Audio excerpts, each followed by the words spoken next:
Hechos capítulo 9, versículo 1 al 9 dice que Saulo, respirando aún amenazas y muerte contra los discípulos del Señor, vino al sumo sacerdote y le pidió cartas para las sinagogas de Damasco, en Siria, a fin de que si hallase algunos de hombres o mujeres de este camino, los trajese presos a Jerusalén. Mas yendo por el camino, aconteció que al llegar cerca de Damasco, repentinamente les rodeó un resplandor de luz del cielo.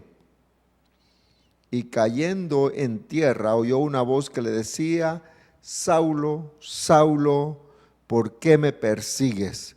Y dijo: ¿quién eres, Señor? Y le dijo: yo soy Jesús, a quien tú persigues. Dura cosa es dar coces contra el aguijón. Él, temblando y temeroso, dijo: Señor, ¿qué quieres que yo haga? Y el Señor le dijo: levántate y entra a la ciudad y se te dirá lo que debes de hacer. Y sigue toda la porción. Dios quiere contestar tus preguntas. En la vida uno siempre se va llenando de muchas inquietudes, muchas interrogantes. Hace poco también predicábamos acerca de unas interrogantes acerca de qué debo de ser para ser salvo. Eso dijo el carcelero de Filipo cuando se iba a matar, a suicidar. Y Pablo y Silas le dicen: cree en el Señor Jesucristo y serás salvo tú y tu casa. Allá en el libro también de Lucas y Mateo, donde sale la historia de Juan el Bautista, dice que mucha gente venía de todas partes a ser bautizados por Juan. Y también habían ciertas interrogantes. La gente decía: y yo puedo, ¿verdad? ¿Y qué debo de ser? Y eran publicanos, y él les decía: pues no exijáis más, ¿verdad? No calumniéis a los soldados, a todos los que preguntaban, siempre hay una respuesta. Yo creo que usted tiene muchas respuestas, preguntas, que en el transcurso de toda su vida usted ha tenido, ¿verdad?, que se ha ido acumulando en vuestro corazón. Y a tal grado de que eso le ha impedido el poder conocer al maravilloso hombre de Galilea. Porque las interrogantes han quedado allí, pero no han sido contestadas. Porque han quedado en vuestros corazones como una trampa, como algo para que no creáis en el Evangelio. Porque el enemigo ha venido a matar, hurtar y a destruir. El enemigo no quiere que nosotros escuchemos el Evangelio, atendamos el Evangelio, no quiere que nos convirtamos de nuestros malos caminos. Entonces esas interrogantes siempre van a permanecer allí. Creo que Saulo, antes de ser el apóstol Pablo, tenía bastantes interrogantes, bastantes preguntas en su corazón. Él era un religioso, un hombre muy sabio, un hombre muy elocuente, un hombre de sociedad alta. Era un hombre con mucho cuello, podríamos decir, ¿verdad? Tenía el acceso al sumo sacerdote para poderle pedir las cartas para apresar a los cristianos. Y allí usted puede ver de que cuando el hombre tiene interrogantes, preguntas,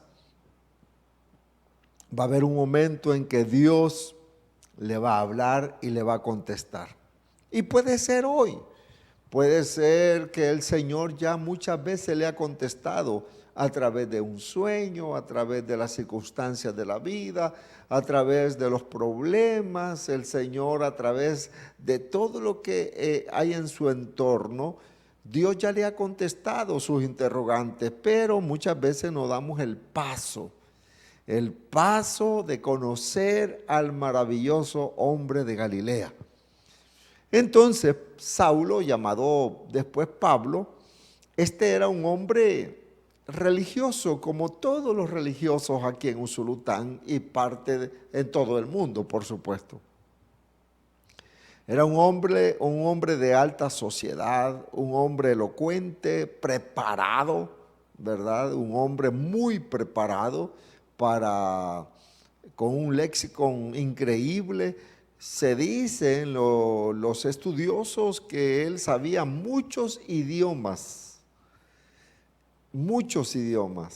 Así que Pablo tenía esa virtud, Saulo de Tarso tenía esa gran virtud de conocer muchos idiomas. Digamos, era un hombre preparado, pero en el corazón de él había muchas interrogantes. Entonces el relato de hoy que hemos visto dice de que él fue y pidió cartas al sumo sacerdote porque quería ir a traer a Damasco, de Damasco, aquellos hombres y mujeres que estuvieran profesando esta nueva secta. Para él era una secta, para él era un grupo separatista, para él era herejes, para él era algo que atentaba contra la ley judía. Entonces le llama del camino. El evangelio al principio de nuestra era le pusieron o fue el nombre que le llamaban al evangelio, le llamaban los del camino. Porque todo aquel que empieza a caminar en este evangelio, empieza a caminar en el verdadero camino. Porque Jesús dijo, yo soy el camino, la verdad y la vida. Nadie va al Padre si no es a través de mí. Digamos, ese es el corazón de la verdad del evangelio. Es que caminamos en el camino verdadero. Yo soy el camino, la verdad, la vida.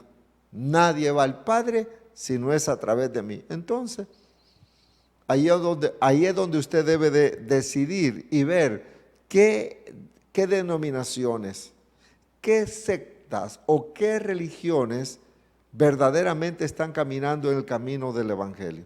Y las que no, entonces están extraviados. Y usted tiene tiempo todavía, porque tiene vida, de salirse de allí y empezar a caminar el camino verdadero. Entonces Pablo, Saulo de Tarso, tuvo un encuentro personal, tremendo encuentro personal. Y mire lo que dice el versículo 5, y él dijo, ¿quién eres, Señor? ¿Quién eres, Señor? Y fíjese de que si usted nota en el versículo 3, dice que mas yendo por el camino aconteció que al llegar cerca de Damasco, repentinamente le rodeó un resplandor de luz del cielo, más fuerte que el mediodía de cada día. Mire lo que dice también el libro de Hechos 26:13, cuando le está contando al rey Agripa. Dice el versículo 13, cuando a mediodía, oh rey, yendo por el camino, vi una luz del cielo que sobrepasaba el resplandor del sol, la cual me rodeó a mí y a los que iban conmigo. ¿A qué hora era? Mediodía. Significa de que a la mediodía el sol es candente.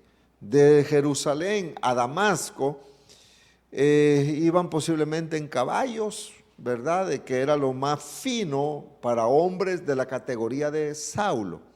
Ir en caballo, muy rápido, presto, rápido.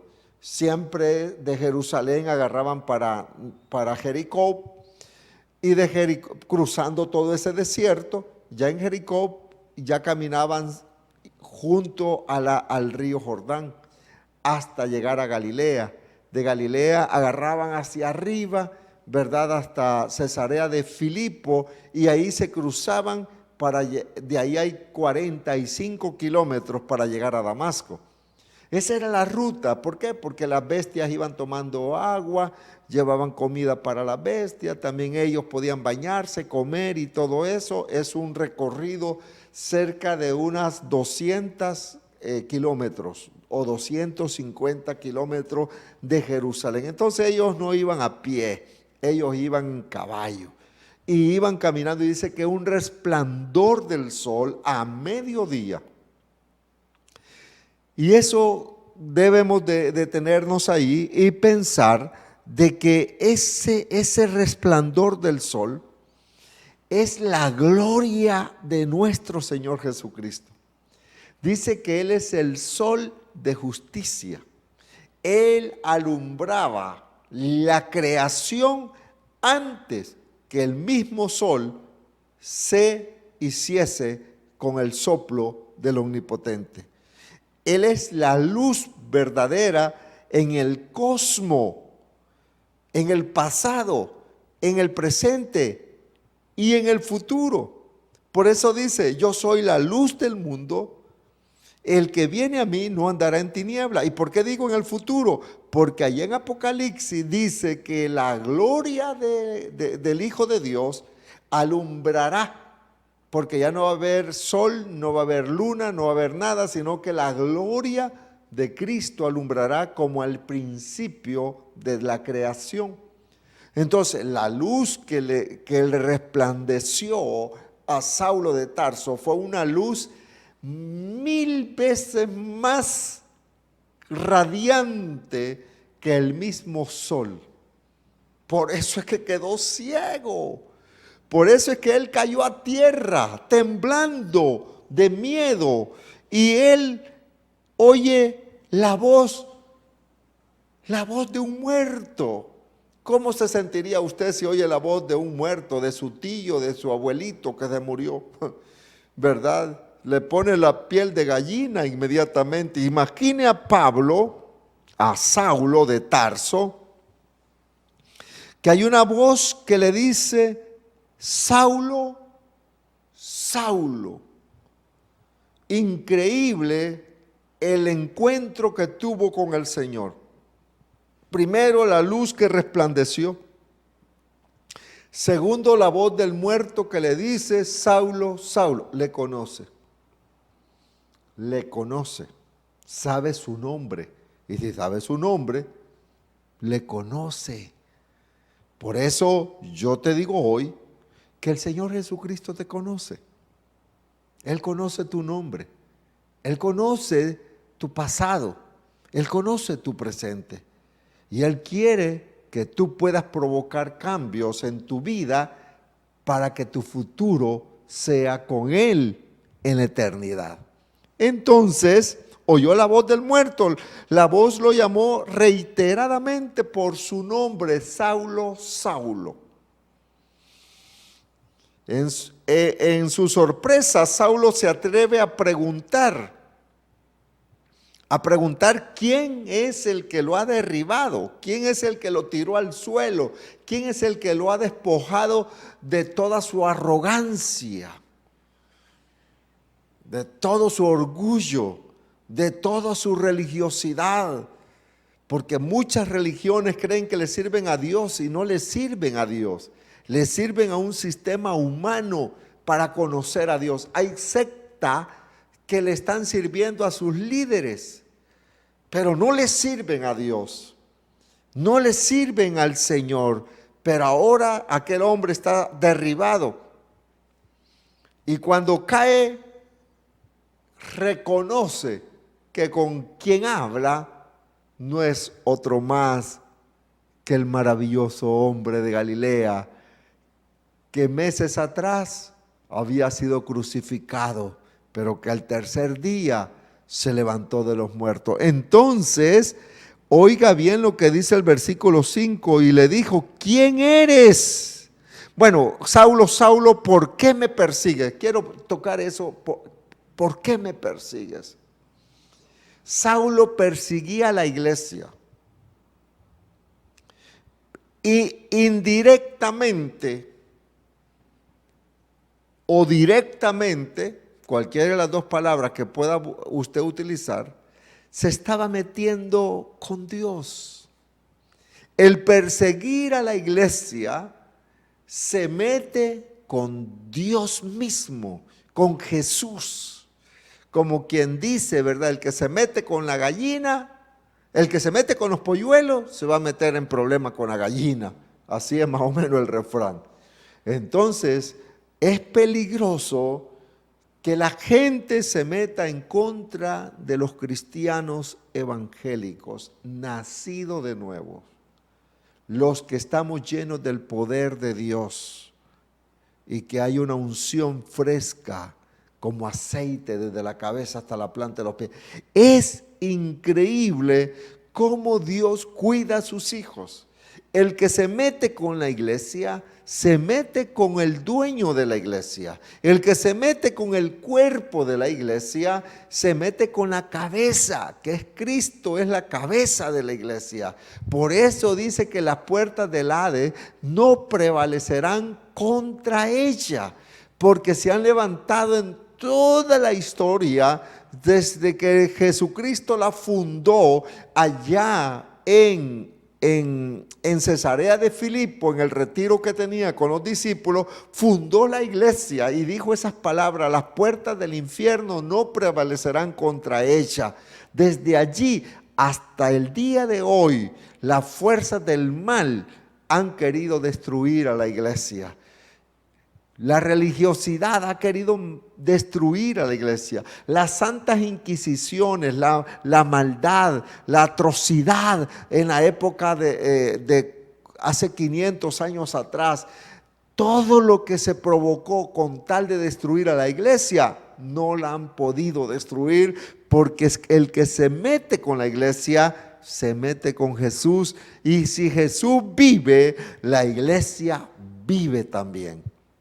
Entonces te digo eso para que usted sepa de que este hombre con arrogancia, que Dios lo baja del caballo de la arrogancia, del orgullo, dice este hombre y le dice al Señor temblando, le dijo: ¿quién eres? Y no dice quién eres, sino Señor. Esa palabra Señor, decirla en aquel entonces, era confesar con su boca que Cristo es el Señor y que Dios lo levantó de entre los muertos. Digamos, decir: tú eres mi Señor. No es como hoy le decimos Señor a cualquier persona, pero en aquella época Señor solo se ocupaba para decir a alguien en la forma divina. Él es Señor. Y Saulo le dice, y él le dijo: ¿quién eres, Señor? Y ahí él contesta la pregunta de Pablo. Él contesta la pregunta de Pablo y le dice: yo soy Jesús. El nombre Jesús significa Salvador.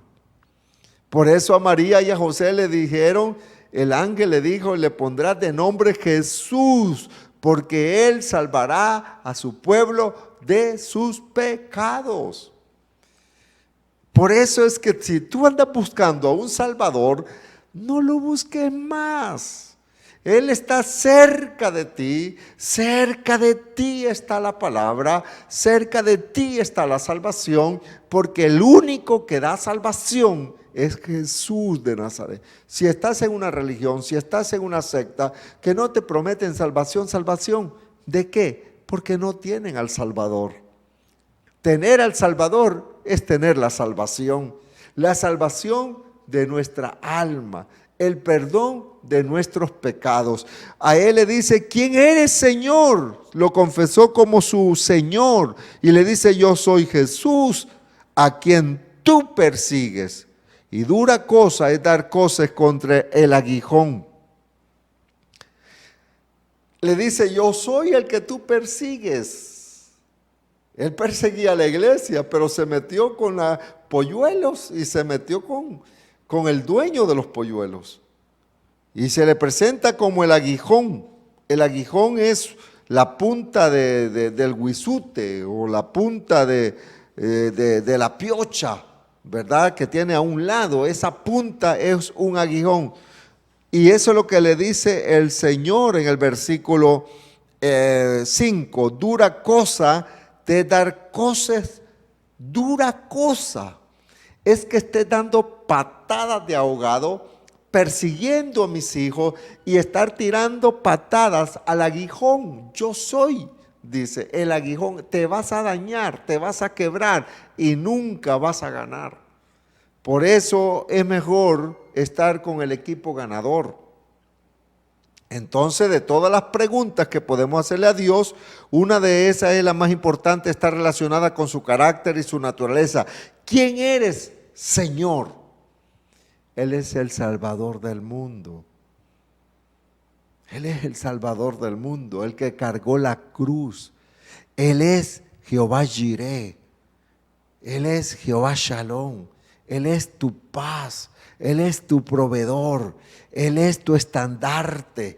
Él es tu pastor. Él es el buen amigo. Él es el camino. Él es la verdad. Él es la vida. Él es todo. Él es el creador. Sin Él nada de lo que ha sido hecho fue hecho. Él es la luz, Él es el agua, Él es los lirios de los campos, Él es la belleza, Él es la sabiduría, Él es todo. Entonces, todas las respuestas que tú quieras tener en tu vida acerca de Jesús, Jesús es todo.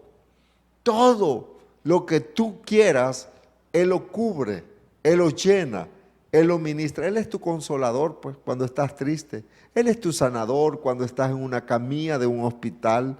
Él es tu proveedor cuando no hay dinero. Él es el que pone los alimentos en nuestras mesas cuando no hay provisión. Él es el amigo que nos acompaña, como Él acompañó a aquellos a Emaús. Él es el forastero que camina con nosotros día y noche. Él es quien cena con nosotros, porque Él dice, yo estoy a la puerta y llamo. Si alguien abre la puerta, entraré a Él, cenaré con Él y Él conmigo. Yo entro a la puerta y cena. Significa que el que cena en tu casa se queda. Ya no se iba el forastero, se quedaba a dormir. Él es el Verbo hecho carne. Él es el único que tiene poder sobre la enfermedad y sobre la muerte. Él es el único que ha caminado sobre el mar de Galilea. Él es el único que aún el viento y el mar le obedecen. Él es el Todopoderoso. Entonces, Pablo ahí está, mire, diciendo, ¿quién eres, Señor? Y la otra pregunta que hace Pablo es, ¿qué quieres que haga? Mire lo que dice Pablo en el versículo 6, él le dijo 5, y le dijo, yo soy Jesús a quien tú persigues, dura cosa es dar cosas contra el aguijón. Él, temblando y temeroso, dijo, Señor, ¿qué quieres que yo haga? Y el Señor le dijo, levántate, entra en la ciudad y se te dirá lo que debes de hacer. Lo llamó al ministerio y lo dejó ciego. 3 días ciego, temblando, tuvo 3 días de ayuno. Y en eso ya la historia dice que Dios levanta a Ananías y le dice, ve a Damasco, ahí hay un lugar, vas a ir a orar por mi siervo. ¿No te llama la atención de que Dios llama a gente rica, religiosa, pobre, en cualquier estrato social en que tú te encuentres? La primera pregunta que hizo Pablo te ayuda para encontrar a tu Señor y a tu Salvador. La segunda, ¿qué quieres que haga? Es, yo estoy dispuesto a servirte en el ministerio. Pablo, un gran hombre de Dios, recorrió mar y tierra y llevó el evangelio a toda Europa. Y yéndose en barco, predicaba, hacía milagros con el poder de Dios. Pablo dijo, ¿qué quieres que yo haga? Si ya eres cristiano, la segunda pregunta es la que tú debes de tomar muy en cuenta. ¿Qué quieres que haga? ¿Qué estás haciendo para que el evangelio se predique? ¿Qué estás haciendo? ¿Te estás congregando? ¿O has agarrado el evangelio solamente también un poquito light, fácil, tranquilo, no me involucro, voy cuando puedo, cuando quiero o cuando tengo problemas? ¿Qué te pasa? La segunda pregunta, ¿qué quieres que haga? Es el corazón de un verdadero adorador, aquel que le dice Señor y le recibe. Ahora la segunda pregunta es, ¿qué voy a hacer? ¿En qué te puedo servir? Y se le da directrices: levántate, entra a Damasco, ahí vas a recibir órdenes. Y no le da la vista todavía. Tenía que formar el carácter y hablarle el corazón a Pablo, a Saulo. Y se declara en ayuno. Entonces, nosotros, si usted no conoce al Maestro, usted tiene que decir: ¿quién eres, Señor? Pero si usted ya conoce el Evangelio y lamentablemente pasaron ya 20 años y usted no ha crecido en nada en el Evangelio, la segunda pregunta es para usted: ¿qué debo de hacer? Todavía tenés vida, todavía puedes involucrarte, todavía puedes alcanzar el favor de Dios. Entonces, yo quiero que la primera pregunta, ¿quién eres, Señor? Yo te presento hoy al único Dios de la tierra y del cielo, al verdadero, el hacedor de milagros, el creador de todo lo que existe.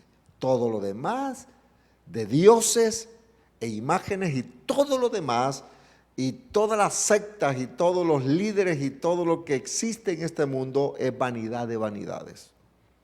Hay un solo Dios y un solo mediador entre Dios y los hombres: Jesucristo, el Hijo de Dios. Te lo presento para que lo conozcas y puedas recibirlo el día de hoy.